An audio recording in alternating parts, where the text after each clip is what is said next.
it's kind of dawning on me that out of like the handful of videos that I've recorded and posted here, I don't think I did, there is a like, what is yoga one? I don't think I've ever uh,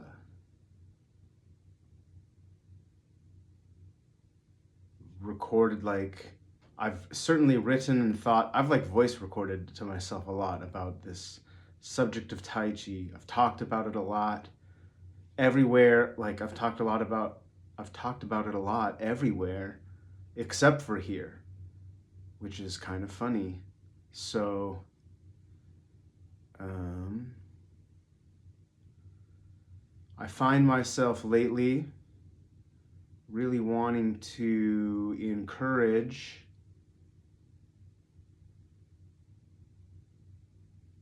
the distinguishing of just like the distinguishing between these different uses of the term of Tai Chi. You know, there's like Tai Chi, the senior citizen exercise program. There's Tai Chi, the internal martial art that, you know, the martial artists want to contend with. And of course, there's the caricatured sort of Tai Chi that external martial artists perceive Tai Chi, the internal martial art, to be, which again, it's like, it is sort of, it's like based on that Tai Chi as a senior citizen, you know, program or intervention, like treating it as like last resort exercise, kind of, which is, you know, to the martial artist, you gotta like kind of chuckle about the fact that, you know, are you really that like,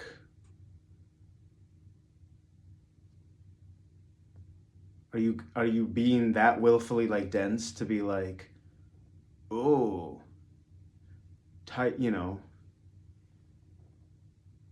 to pretend that that's martial arts? Like, no one who knows what they're talking about would tell you that that's what that is, because it isn't fundamentally. It fundamentally is more like Qigong oriented.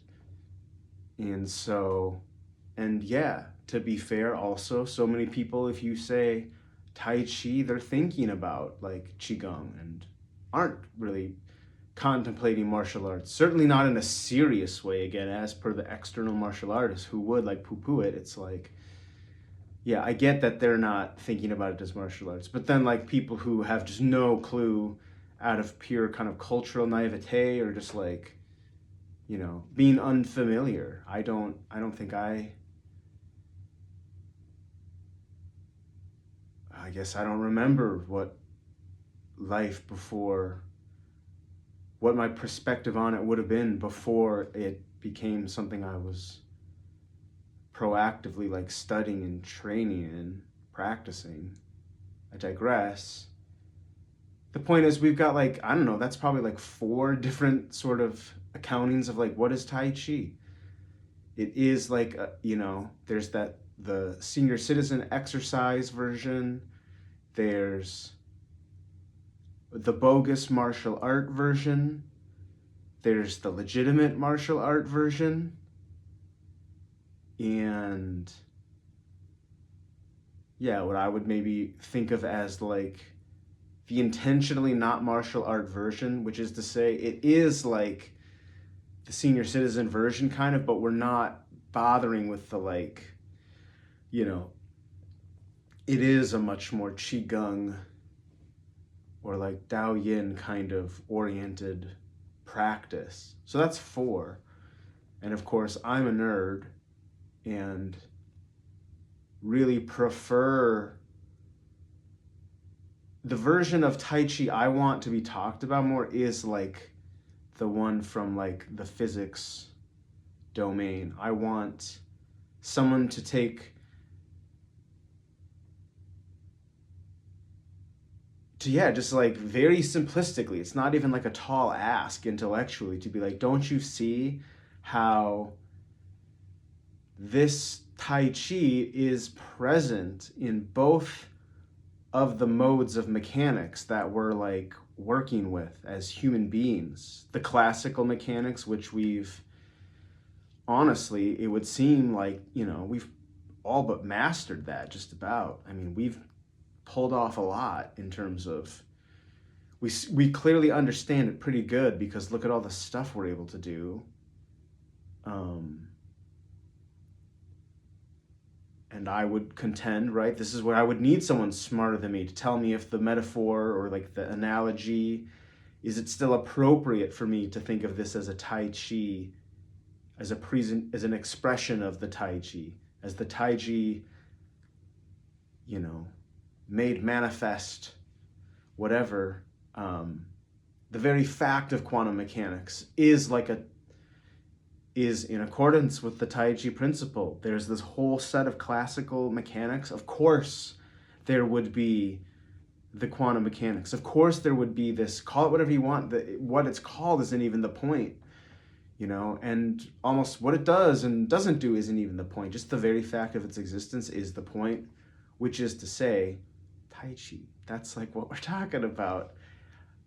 At least, maybe, again, I leave it to a scientist to tell me if that's really what's going on. Adjacent to that, or maybe, maybe there is a more direct connection. Certainly, the one I would feel more qualified to speak on would be like, call it the philosophical or spiritual Tai Chi. I'm fond of, right? There's Tai Chi, all of these like caricatured versions of what Tai Chi is to people, like commodified versions of Tai Chi. To me, therefore, I make the distinction of Tai Chi, one of those weird 4 versions or 5 versions, or however many however many we came up with there. There's those, and then there's like the true Tai Chi of YinYang. The way,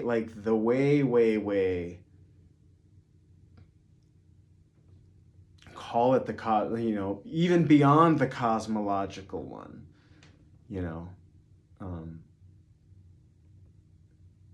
you can see it. Yeah, like when you I'm about to sneeze, I think. When you let yourself like totally just, it's one of those things like in a way, like almost all matters of faith, and whether it's religious or spiritual, the point is it's a practice. Once you're into like that realm, true of all of these spiritual principles and notions, it's like if you put them into practice, they will do their thing, because that's what they're designed to do. And Tai Chi is certainly one of them. So it's like when you start to let yourself look for it, you recognize it in all of the major spiritual, religious, philosophical systems. You can see how everything's hanging on it, and it's hanging on everything, and it's a thread running through all of the things. And it's also, the thing which we are draping in the sweater we've crocheted out of that thread. It's all Brahman or whatever, how did I get all the way over there? Yeah. Call that the true Tai Chi, the real Tai Chi, the philosophical Tai Chi. It's the Tai Chi, it's Tai Chi as like the GrandPolarity, that's why you have to say like the Tai Chi. I'm gonna admit, I've admitted this before in other places. That's why this video is existing, because I have not said any of this in this forum, in this medium as of yet. So I've certainly said it before, like I kind of beef when people talk about the polarities. Oh, the polarities. We're just gonna see more and more of the polarities, because the Tai Chi as the grand polarity, it's the polarity to end all polarities, but it's still a polarity. So it's like, to my mind, as like, call me an adherent if you want, or like a devotee or a disciple, whatever, however you would want to frame it, it's like, you know, I practice the Tai Chi. That's like sort of is, it's a spiritual practice of mine. You could think of it as a religion if you have to, but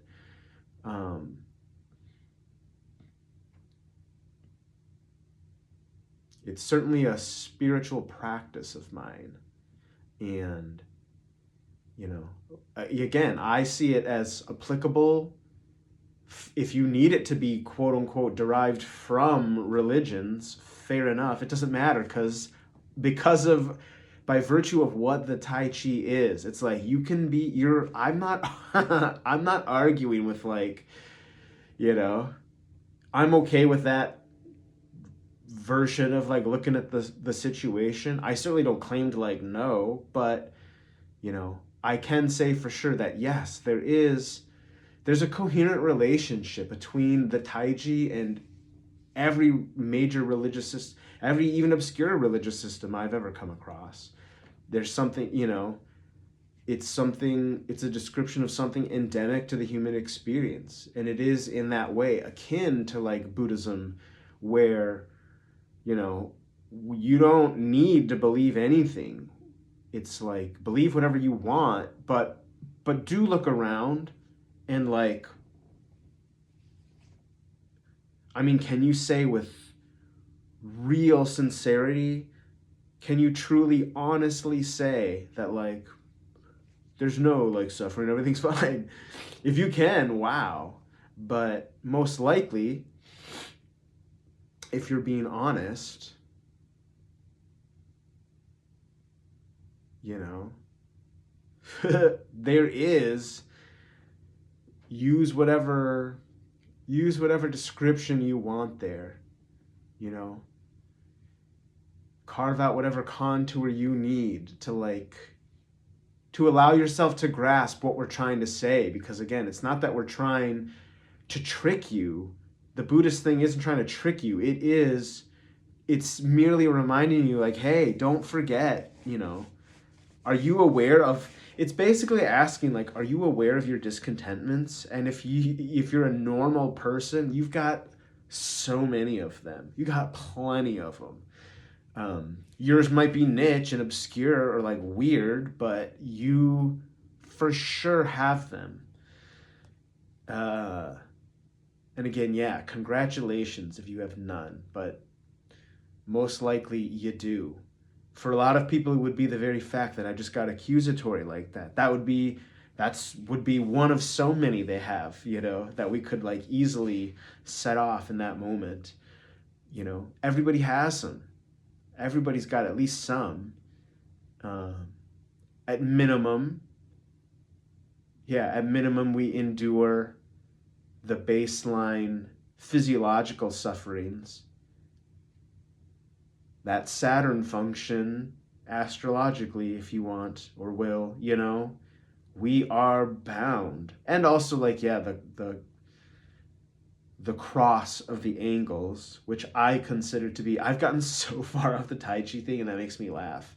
But, you know, I find the Tai Chi in astrology also, which is why it's become something that I quite enjoy. It's a language that I've really come to enjoy speaking, because it's just another platform on which I can, you know, play around and explore and practice this Tai Chi, yada, yada, yada.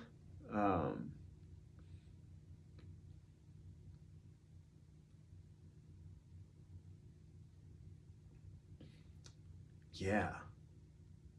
The very, circling back just from a few, not so many seconds ago, circling back, it's like the inherent suffering of, the being confined to this monadic meat suit, to be biological, to need air. It's not that you want it.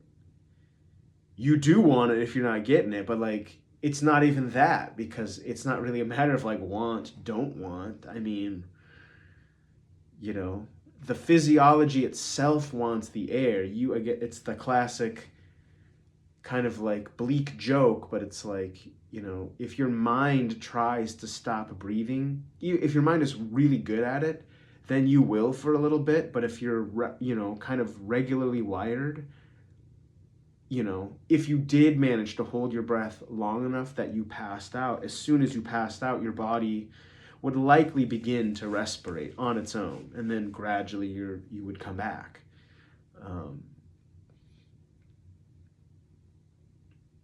I'm sure it's possible that that there could be a scenario where doing that caused you to like not, which is why I wouldn't recommend trying the experiment. And I would also I would suggest that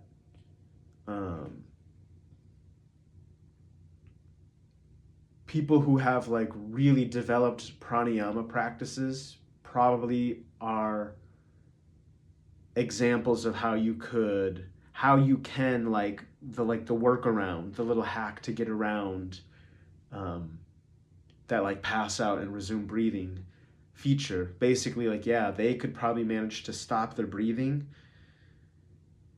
and just like keep the consciousness, but not I don't know,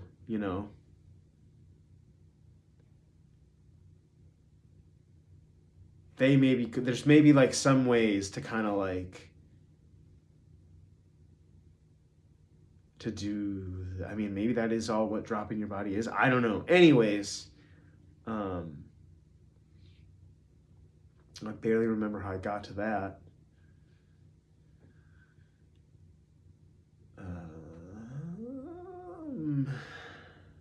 Yeah. Tai Chi. Yeah, the burden of your physiology. And the Tai Chi of that physiology, input, output. Gotta breathe in, gotta breathe out. There's the Tai Chi again. The Tai Chi. It's not like, you know, the phenomenon of polarity which is driving your breath is the same phenomenon of polarity which is driving your most gnarly attachments and aversions and your most gnarly allegiances and adversarial, I'm not really sure what the right word would be for the other side of that polarity, but basically, yeah, like your loyalties and your, friend and foe dynamics, basically. But, the same Tai Chi driving the friend foe phenomenon at the most intimate relational level, truly yourself and a single other, that's the same polarity which is driving your, that's at play in your most grandiose, like global, societal, regional machinations of the friend foe dynamic in like the social level, political level. It's the same Tai Chi operating with how you, even yourself as an individual and your in groups, the group of your friends, how you're relating to them.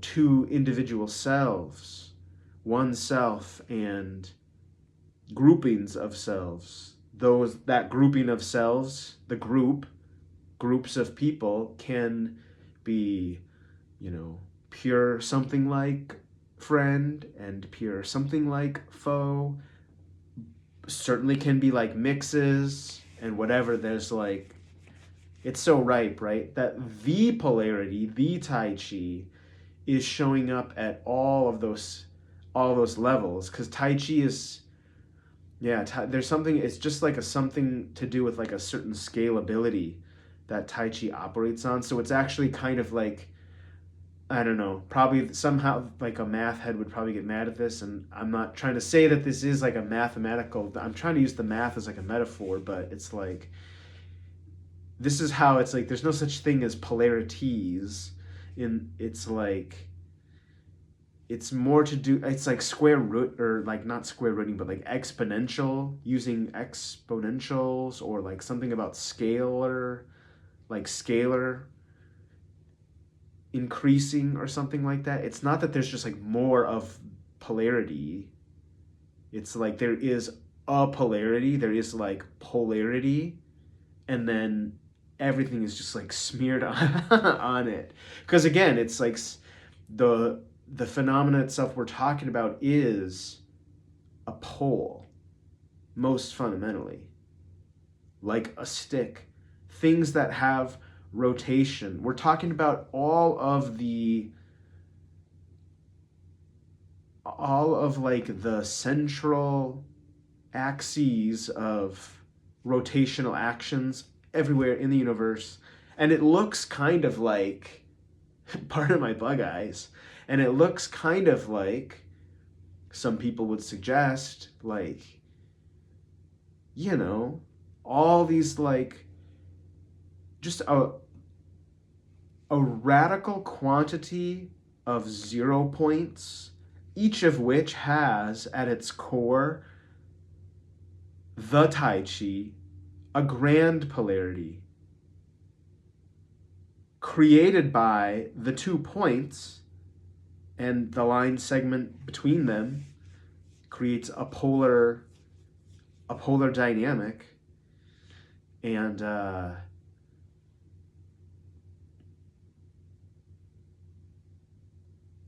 yeah, and then like the toric field is like, going off around all these tiny little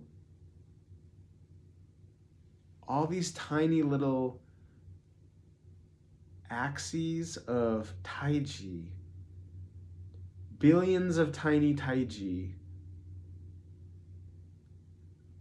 of which all the things that we are calling polarities are like composed of. And that's why, again, it's like, yeah, there is this like little material layer in the middle where it's like the polarities, but like, come on, aren't we trying to proclaim to be, if you're talking about polarities, are we not then sort of, I mean, almost every time I hear anybody talk about the polarities or like polarities, it is coming from the stance of like, it's coming from the stance of kind of, a little bit of like a superiority notion. Doesn't have to be superiority in like a smug way, but like, where it's like invoking the material polarities to like prove that like, oh, we're like beyond that material plane though. But it's like, okay, but then if you actually are, let us speak from the next range of boundary conditions which surround that material layer, that material dimension, plane, whatever you want to call it.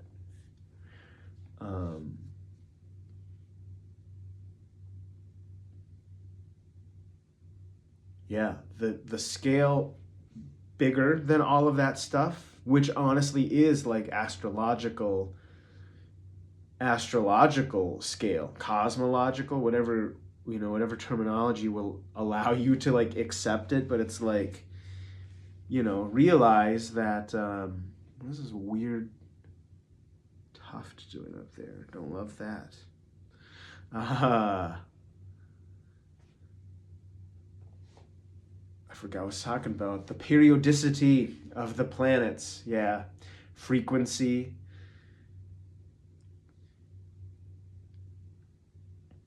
you know, if you're gonna like pretend that you don't clock day and night and you don't operate with any sense of like monthliness or annuality, you don't track years, I would believe you in a way if you're like, I don't track the years, because like that, the seasons, I mean, the seasons will tell you, right? It's like there's really no avoiding that one. It can shift, but it's like it's still fundamentally we have a sense of like where we are on the record disc of, you know, Earth is like a record just spinning, and like, yeah, Mercury is this like little 45-inch at the center just being like just buzzing around. uh yeah, it's not the planet that does that, but the planet's orbital plane. You know, each planet's orbital plane is like a disk. You can think of it as like a disk, like an LP, and it's just like going around the outside of its, you know, whatever. The edge is just like kind of being traced there. It is going, I don't know, I'm not trying to get like lost in the mechanics of the record player and blah blah blah blah blah, and again the polarity, the axis at the center. Like the sun spatially sits on like an axial point for each of these orbital planes. um, but there isn't that physical, it's not friction which is causing the the planet to go around. I mean, you know, there is no physical media between them, so it's like a different kind of dynamic. But spatially, it's a similar thing. And those orbital planes, also, by the way, because they are planar, have an above and a below. Quote unquote, above and a below is the wrong term, because who gets to decide what's above, what's below? From which side are you looking? Where are you observing it from? But yeah, certainly there's like one side of that orbital plane, and then the underside, the top side and the underside. It's not really about above below, it's just top side underside. There is a top, there are two sides of it. And yeah, and then you can intersect. There's a Tai Chi, the perpendicularity of Tai Chi. Blah blah blah blah blah blah blah blah blah blah blah blah blah. I was trying to talk about the periodicity of them, and I don't even remember why. I was trying to say something about like how time is like, oh yeah, it's like if you are living your life in any way in reference to seasonal time cycle, monthly moon cycle, moon time cycles, um, if you're using weekly cycles, and frankly, if you are operating on the paradigm of days and nights. You don't have to call them days and nights. It can be dias, noches. It can be any other thing you want it to be. Call it whatever you want. But if you are, you know, rolling with it and treating it as even remotely real, if it's affecting you at all in your day-to-day living, or your day-to-night living, or your night-to-day living, or whatever the kind of, you know, whatever relation you have going with it, it's definitely there, and you are, you know, somehow or another, you're like embroiled up in it, even if just by like not knowing it's there, because you literally live in a windowless structure and you haven't, you know, seen the out of doors in, you know, it'd have to be for sure at least 24 hours, otherwise like whatever. But like, yeah, I mean, even like a sunset and a sunrise, do you clock those? Do you clock like, oh, it's so hot out, the sun is beating down on me? Do you clock like, oh no, it's like dark and cold? If you're clocking those things at all, then, you know, bro, yeah, that it's all happening, man. uh and all of the rhythm of those things, it doesn't fundamentally tell us anything about the rhythms of any of these other things. But what it tells us is that, like, it feels a certain way for the things to be what they are. Imagine a planet where instead of, say, like the 4 seasons that you catch at like the 45th parallel of planet Earth, imagine if instead you went through the 4 seasons, like every week, roughly.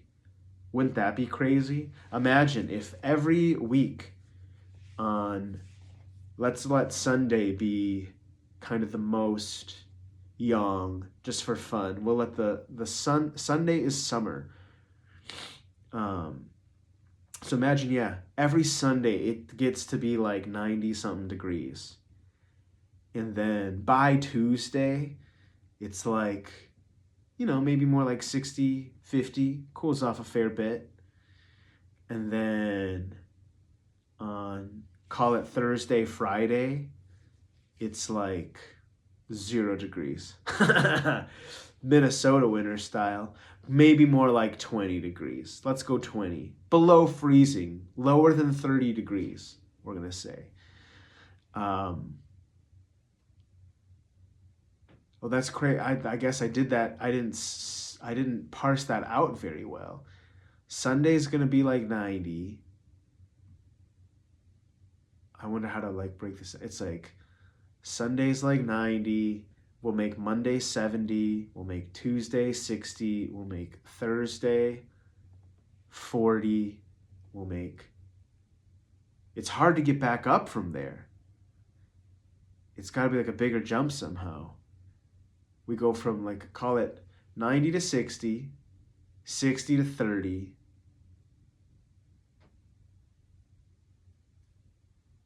On Sunday, it's 90.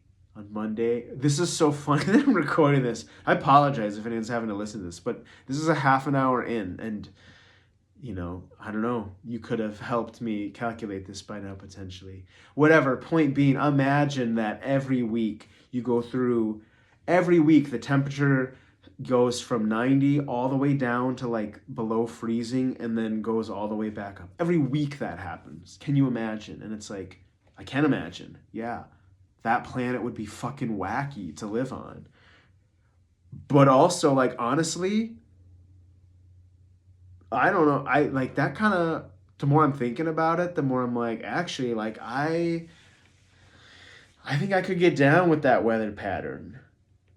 If it's reliable, then yeah, I mean, I think I could make that work because, yeah, I don't mind a winter day. I'm just not trying to have 70 of them in a row.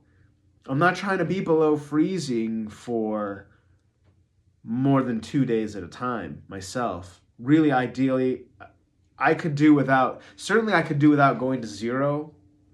Just in general. It doesn't really need to get that cold for my liking.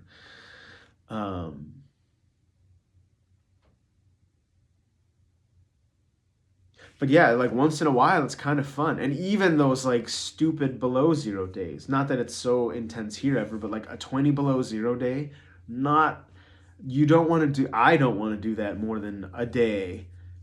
But I have. I mean, we have them. Granted, I'm living enough of a life of luxury that I'm just inside during that. But like when I pop outside for, to commute places or whatever, I get to like, taste that really brisk air. And it's like, hop in the car with your gloves on and just be like, wow, it's really, really cold. There's like a certain element of fun to that if it's just like for the one, just like maybe a day or 2 in a row at max. So it's like, I don't know. Yeah, I think I could tolerate winter conditions better if they only came once a week. If you just knew that like, hey, like Thursday night, it's going to get cold.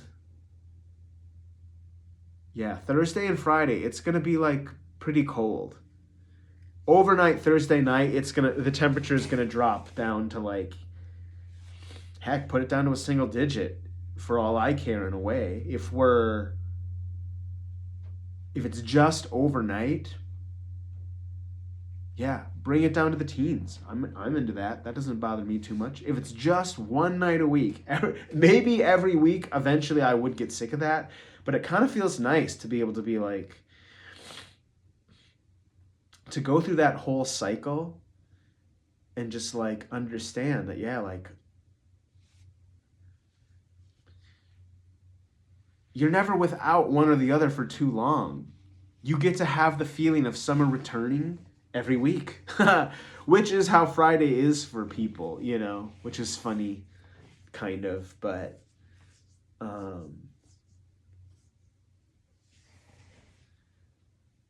yeah, anyways, that's also the Tai Chi operating. The axial rotation of things, lightness, darkness, which is to say light and absence of light. Nighttime isn't dark, the sun is over there. And we really can tell it's over there, especially when the moon is there to like reflect the light. I mean,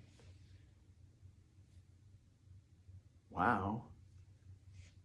And of course, yeah, my favorite way to remember this phenomenon is really just appreciating that on the cloudiest day you can imagine, it's still quite light out.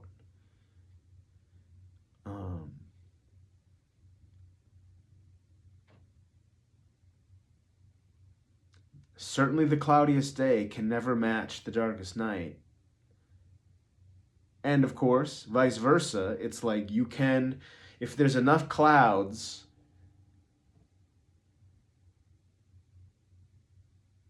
or like, yeah, on like a, with like, this is a full moon evening, and there's quite a bit of cloud cover, but it's, the cloud cover is like totally lit up. It's like a bright, you know, it's like having like a terrarium lamp on some kind of like low light setting. It's not on its like full blast, it's not daytime, but you know, it doesn't feel night-like at all. It almost has that feeling of like a really, really cloudy day. Because you're getting the full amplitude of sun, just at a reduced quantity. It's like a reduced quantity of the highest amplitude, or whatever. That probably sounds stupid to somebody. I know what I mean. There's a thing there to that where it's like, yeah, we're getting like, as far as a night goes, this is about as bright as you could have it, but the clouds are adding this interesting like effect to it and whatever. But it's definitely nighttime, and it's like in the day we'll be able to tell the difference. Clouds, you know, clouds or not. If the sun is there, it's like wowie. And if the sun isn't there, it's like, oop. So anyways, I don't know. I'm kind of getting sick of talking, but I also like, we started with Tai Chi, and now here I am talking about, I don't even remember what.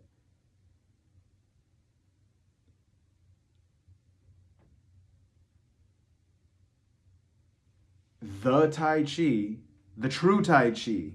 Call it the Tai Chi, the true Tai Chi, real Tai Chi, Tai Chi itself, Tai Chi as such, Tai Chi, like the Tai Chi from which all of our other whatever, you know, on like, it's like the Wikipedia disambiguation. Tai Chi, the wiki entry of Tai Chi, and this is how it kind of is on Wikipedia, thankfully. Score one for humanity's, you know, capacity to like kind of keep things in check. The wiki entry for Tai Chi, if I'm remembering right, maybe it does, I don't know, maybe it does go to the, I forget. I think it starts on the true Tai Chi kind of more, like the cosmological, you know, the only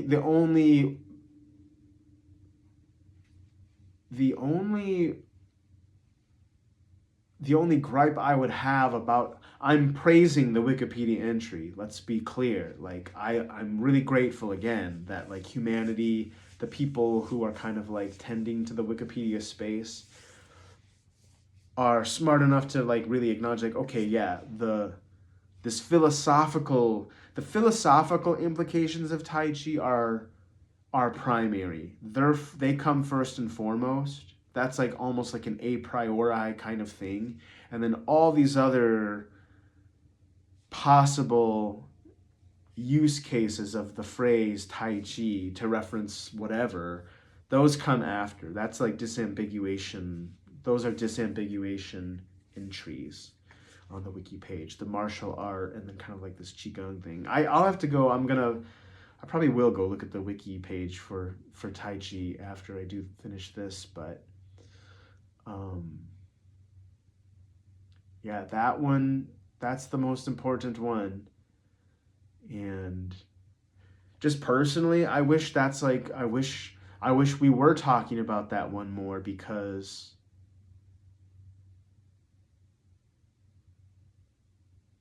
if you're trying to do anything other than play around and explore that real Tai Chi, true Tai Chi, the true, the actual Tai Chi. If you're not interested in that, I get it then. Yeah, sure. Like do your like kung fu choreography thing. But like you don't even need to bother to like, take the class for that. If you're not interested in like actually doing it, then just make up your own,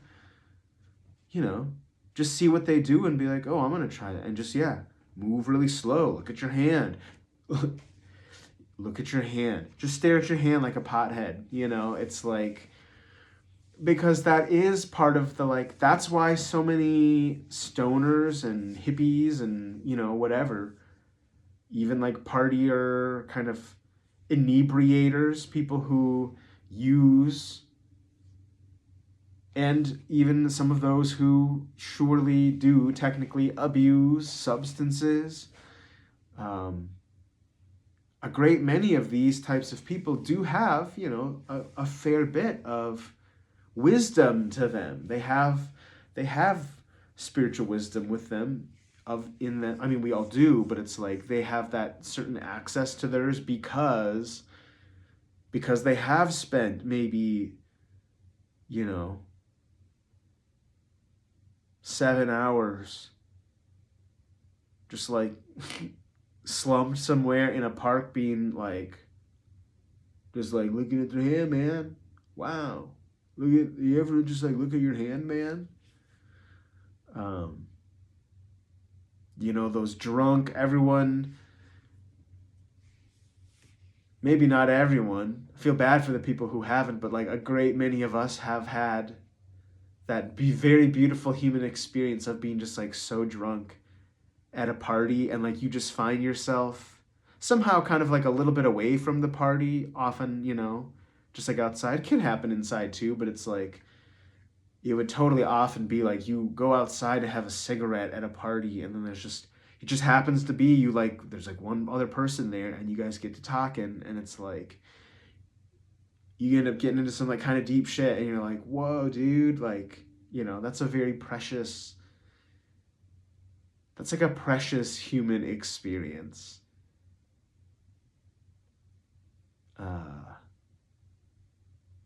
But that's exactly, that's the practice of, that's the true Tai Chi in action, of course. You're having this relational moment with people, you're interacting with somebody from that more natural and attuned place. That's why the conversation can be what it is, and it's why you get to that like far out place, because it's not your people who you're not playing the role of like, oh, that's Johnny, he does keg stands, or it's like, you're not doing the thing of like, oh, there goes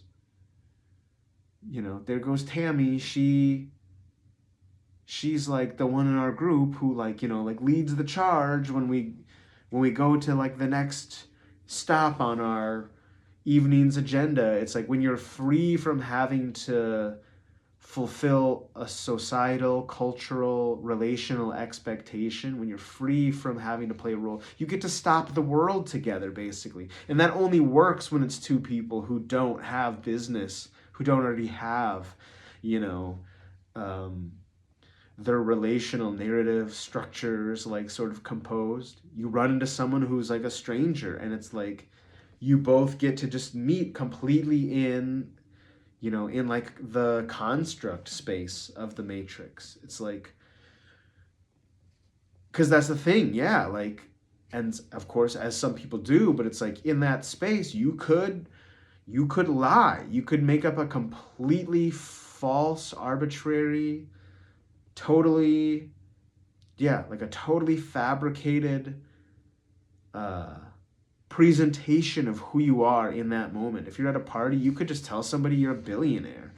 And, you know, of course, if they really like went and looked and you weren't, then they would probably be able to find that out if they really were motivated. But if they're not worried about it and you never see them again, then yeah, it's like they could walk away from that having every reason to believe that you are like a billionaire who just happens to be at this weird party in the middle of nowhere with them. And the rest of their life, they get to walk around being like, wow, man, like one time I was at this party and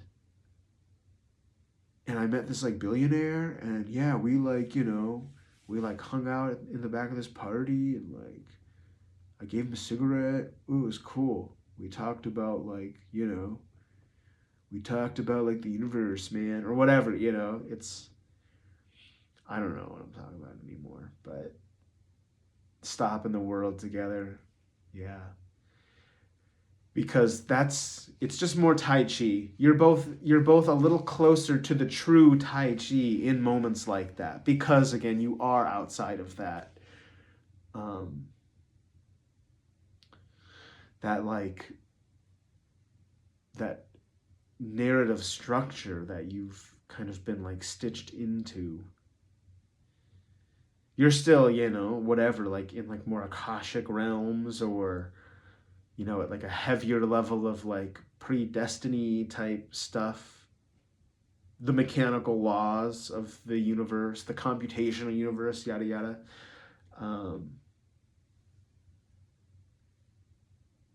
You know, all that stuff is still at play. So it's like whatever in a way, but if we are, you know, acknowledging, honoring, if we are taking serious our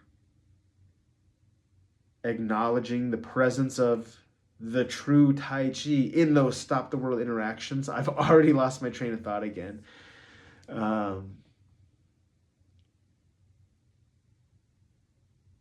Oh yeah, it's like that exists in that Akashic space too, same as it exists in like the narrative space. We can be free of one as much as we can be free of the other, to the same degree that we're pinned in both of them, if that makes sense. Yeah, that is like,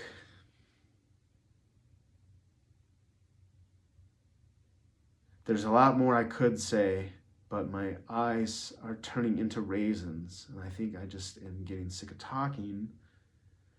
But, you know, full moon in